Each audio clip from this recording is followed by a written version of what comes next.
Salut les gars, j'inclus aussi les filles dans les gars. Ce soir, je vous raconte cette histoire très intéressante, et à toi de choisir si elles sont réelles ou légendaires. Like et abonne-toi pour ne rien louper. On commence.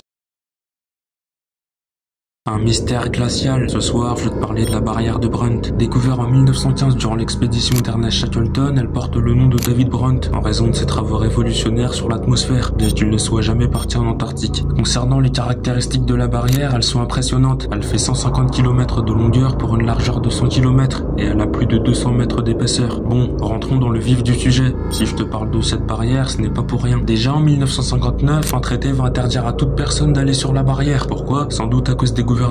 Ils doivent planquer quelque chose là-bas. Ensuite, il y a la théorie d'une autre civilisation. Mais il faut savoir que c'est très difficile de survoler la barrière pour apercevoir le bout, car en mer de Weddell, les avions ont un gros problème magnétique, ce qui est super bizarre. De plus, il n'y a aucun aéroport à proximité, donc impossible de tenir. Et pour revenir à la théorie, certains affirment qu'il y a même un autre monde. Pour conclure, il y a deux icebergs massifs qui se sont séparés de la barrière. Ce sont le A81 et le A74. Et pour tout vous dire, ils sont très dangereux, parce que s'ils coulent, c'est plus de 564 km cubes d'eau qui vont fusionner avec l'océan. En gros, ce serait une catastrophe mondiale. Bref, dis-moi ce que tu penses de cette barrière et de ces théories.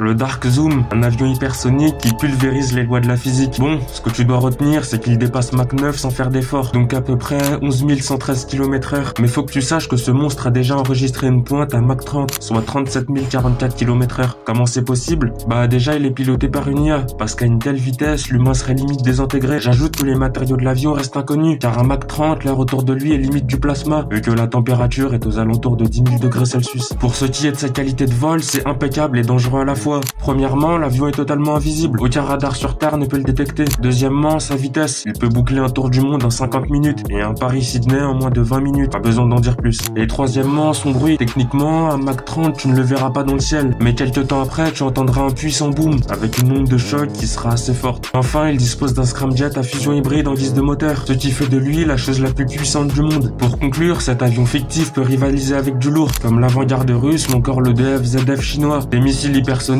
allant à Mach 20 voire Mach 27. D'ailleurs, je sais même pas si j'ai le droit de parler de ça.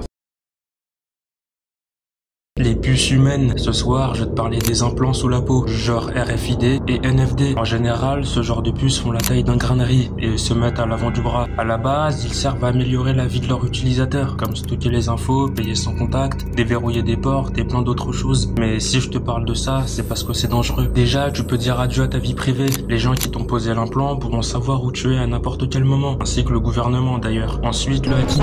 La puce n'a aucune sécurité, donc un hacker pourra facilement vider son contenu avec toutes tes informations, bancaires, sécurité, etc.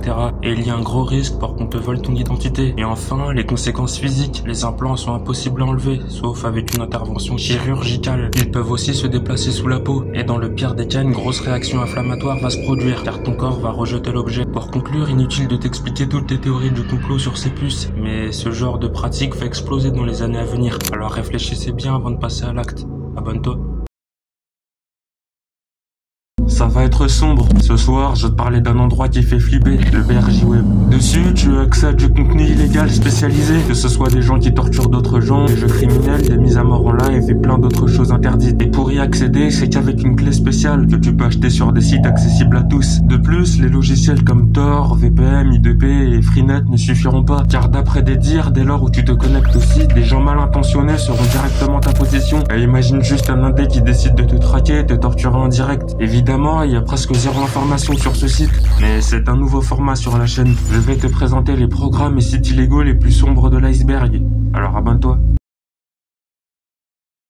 Le syndrome de l'amour. Ce soir, je vais vous expliquer les pires sensations émotionnelles après une rupture amoureuse. Et oui, mesdames, messieurs, les histoires sont parfois tristes. Déjà, je vais commencer par vous dire que l'amour chez l'humain est une sorte de drogue. Et quand celui-ci disparaît, tu vas ressentir le même manque qu'un humain défoncé qui veut replonger. D'après les études de Fisher et Brown, notre corps ressentira un énorme vide émotionnel. Et tu seras limite un mort-vivant. Ensuite, nous avons les effets psychologiques. D'après les travaux de Sbarra, nous rentrons dans une sévère dépression clinique. Et vous le ressentirez par de l'insomnie, de l'isolement l'isolement social et parfois la perte totale de motivation. Et dans le pire des cas, certains perdront leur travail, leur logement, car leur tristesse est très profonde. Et enfin, certains pratiquent le détournement psychologique. Enfin, c'est comme ça qu'on l'appelle, même s'il n'y a pas vraiment d'autres termes. Ce que je veux dire, c'est que beaucoup trouvent refuge dans les substances telles que l'alcool et la drogue. Et parfois, des hommes comme des femmes abusent des rapports tarifés. En gros, ils font appel à des prostituées ou des escortes pour se vider la tête. Pour conclure, ces symptômes visent les gens vraiment amoureux, pas l'homme et la femme qui vont voir à droite à gauche. La fille du diable, ce soir je veux te raconter une légende noire, et c'est celle de Ina. Pour commencer, Ina est une femme maudite. Pour qu'elle reste en vie, elle a fait un pacte avec le diable. Tuer des humains grâce à l'amour en échange d'un an de vie supplémentaire. Pour cela, elle drague des hommes et des femmes dans le monde entier, et elle n'y va pas par 4 chemins. Déjà, elle coupe dès le premier soir, et le lendemain, elle sera un vrai pote collé avec toi. En gros, elle sera la petite amie parfaite, et bon courage pour ne pas t'attacher, parce que sur 100%, personne n'a réussi à contrecarrer ses plans. Au bout d'un moment, quand tu seras prêt à faire n'importe quoi pour elle, elle te posera une question. Seras-tu prêt à mourir pour moi? Et c'est là que tu vas devoir rester concentré. Parce que si tu dis oui, elle se suicidera immédiatement et te dira Viens me rejoindre. Et tu seras tellement accroché à elle que tu mettras fin à tes jours pour directement aller en enfer. N'oubliez pas, elle est maudite donc immortelle. Et toute personne qui meurt par sa faute va directement chez le diable. En revanche, si tu prends la décision de dire non, elle sera honnête et t'expliquera sa malédiction. Et là, faudra rester fort. Parce que 95% de ses conquêtes sont mortes de chagrin après les révélations d'Ina, lui donnant ainsi un an de vie supplémentaire.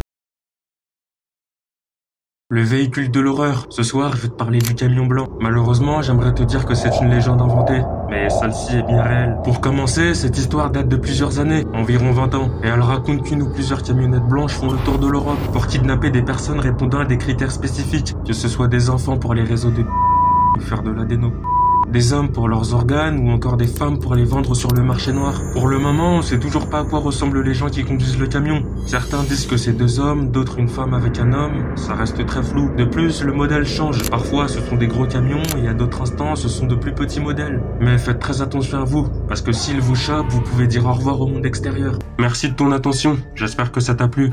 Commente et à plus.